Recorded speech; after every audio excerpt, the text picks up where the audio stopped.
We would use airstrikes. But we can't give the Ukrainians our jets because they would require American pilots and service crews. Of And course. if you have that, then you have an American military presence in Ukraine, and you can get that direct clash that we have to avoid. Right. So the weapon systems that could win this for them, they can't have because they can't use them. And that leaves us with this netherworld in between. And it's just not clear how much of the former Soviet satellites that are now NATO allies, how much equipment they have that they can even give the Ukrainians, even if we replace everything in Czech Republic and Poland with F-16s and M1 Abrams immediately. There's a limit, and we're probably going to hit that limit this year. And that counts Yeah. for us too. We're running out of Stingers and Javelins. I think everything about the Ukraine war has worked out horribly for the Chinese. We now have an insurance ban on maritime shipments of any Russian crude, including things that originate in the Far East, nowhere near the war. Mm. So, and the Western techs that have made the eastern half of the Russian energy sector viable over the last 20 years, they're all gone. The Russians don't know how to operate those fields. So the Chinese are looking at a midterm reduction, massive reduction in the ability to import crude and other raw commodities from the Russian space at all. They now know that the idea that this war would be a cakewalk is foolish, because not only have the Taiwanese been preparing for the war for 70 years, they have a moat. And the idea that sanctions and especially boycotts can just come out of nowhere and hit things up into your central bank. I mean, this cuts to the core of the entirety of the Chinese development model. So everything that they thought they were going to be able to walk away with, they now know is not a possibility. And then at the top, you've got this one dude who no longer even has a cadre of smart people that he can send in the other room with some beer and pizza to come up with another plan. Yeah. So they're just slamming their head into the wall with their ideology until something cracks, and it's cracking. Every time the United States does something that on a financial point of view, other countries are annoyed by, this conversation bubbles up again. This has been happening back and back and back since the 1980s. And every single time the dollar becomes more central. So the big shift this time around is that the Japanese and the Europeans both basically sublimated their own sanctions program to the US Fed and the US dollar. So they have seen a significant reduction in their global use over the course of the last few months, and the dollar has just gone up and up and up.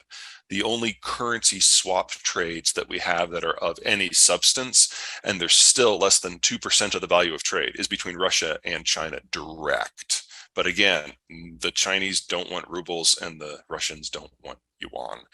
The only reason this is working a little bit better this time is when the boycott of the Russian central bank kicked in, about the only foreign currency that the Russians had on hand at home was yuan. So it's really their only option to a certain degree, but they're actually using gold more.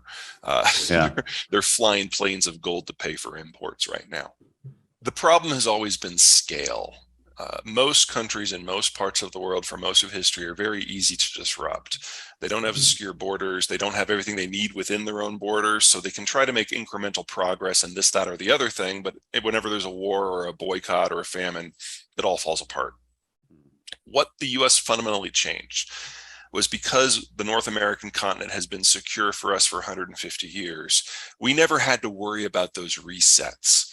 Even decades like the Great Depression, we exited the decade stronger than we entered it. And that meant that when the United States did decide to get involved with the world as a stabilizing force, we could kind of export that stability. And by making global transport on the ocean safe and cheap for everyone, we could finally have, instead of these hundreds of separate discriminatory economies, all kind of merge into a single global whole. Excuse me, into a single global whole. And that had never happened before in human history. I mean, the closest analog would probably be the Roman Empire, but this is an age before steamships, so you're not moving too fast. And from that, everything suddenly changed, because that meant that everyone could specialize in whatever they did best. So the Koreans went into toys, into heavy industry, and ultimately into semiconductors. The Chinese went into mass manufacturing. So did San Antonio. In terms of energy, places that normally wouldn't be stable enough to support a population because there was no food production could export crude and import food. And that led them to produce more crude and start refining it. So every little bit of the system became fine-tuned for what they did best. My home state of Iowa stopped producing wheat and beef. That all moved to the drier climates of the Great Plains. We started doing soy and swine. Everybody's value added increased. And if you do that for 70 years, you get the world that we know. Mm-hmm. What's happening now is that single hole is breaking down. And so we now have to retrace every single economic sector and see what it looked like before this grand merger started in the 1950s. And in most parts of the world, it means reverting back to not just something that existed pre-1945, but something pre-industrial. Because a lot of the technologies that are required to do mass agriculture or manufacturing or finance can be imported, but that doesn't mean that they were necessarily mastered. And if you can't keep your own supply chain and input system sustainable within whatever countries you can reach in a post-globalized system, then you just can't play. And so we're going to see, for example, a lot of Russian crude fall off the market. We're going to see a lot of Brazilian soy fall off the market. We're going to see Chinese manufacturers fall off the market. And we're all going to have to learn to do things differently or get by without. Mm-hmm. In the case of North America, it's a differently thing. And we're already, courtesy of Donald Trump, surprisingly well on our way. Mm-hmm. It would take the United States re-engaging a large number of countries and to rebuild something like the original globalization deal at Bretton Woods. We subsidize your economic systems in exchange for control of your security apparatus, but I'm not sure that's possible anymore. Because of because the main threats don't even want to be a part of it. You know, right, exactly. I mean, you'd have to spook the main threats to being a part of it, or convince everyone else that the Chinese and the Russians are the main threats, because that's how the U.S. sees that. You'd have to be on our security program. Right. But I don't think it's possible anymore. It was one thing to subsidize the global system in 1946. There wasn't a global system. Right. But, you know, we've had 100 odd countries grow explosively in the time since then, especially since 1992. And we've retooled our military that I'm not sure even if we could get buy-in that we could still do it. So during the Cold War, you know, we had the Reagan Navy, as it was called at the end, where we had hundreds of ships that were patrolling the global oceans, and there were no real counter navies. The two largest navies in the world outside of our own were Japan and the UK, and they were allies. That's not where we are anymore. We have retooled our military to be country smashers.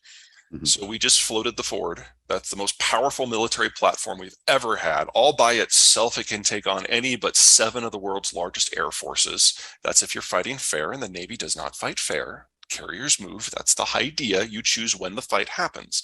So really just the top 3, one of which is ours. We're going to have 4 of those, in addition to the 10 Nimitz. This is how you destroy a country. That's not how you patrol the global oceans. You need destroyers for that. You need hundreds of them, maybe at least 800. We have 70. Half of them are defending the carriers. So we don't even have the military theoretical capability of rebuilding things like we did back in the 50s and the 60s. I think that's the low case, unfortunately. I think that's the best case scenario at this Super point. Optimistic. Yeah, it's well, we're seeing it with the Ukraine war. The global fertilizer distribution system is already breaking down.